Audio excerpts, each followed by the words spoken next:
Hugh's family immigrated to Wisconsin from Ireland in the early 1840s.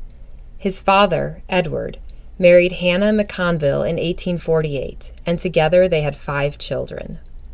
Edward called his farm Mount Pleasant, and the Timlin children's early years were full of climbing maple trees, hunting, and reading from Edward's extensive book collection.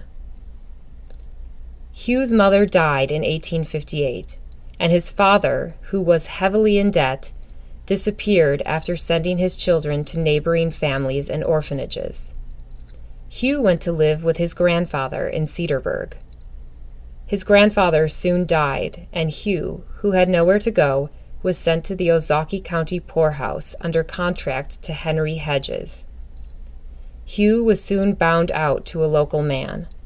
The man was supposed to provide Hugh with food, shelter, and schooling in exchange for Hugh's work doing chores around the tavern. During the next several years, Hugh was placed in the custody of several individuals who agreed to care for him in exchange for work. He injured his hand and lost its use, which limited his usefulness as a chore boy.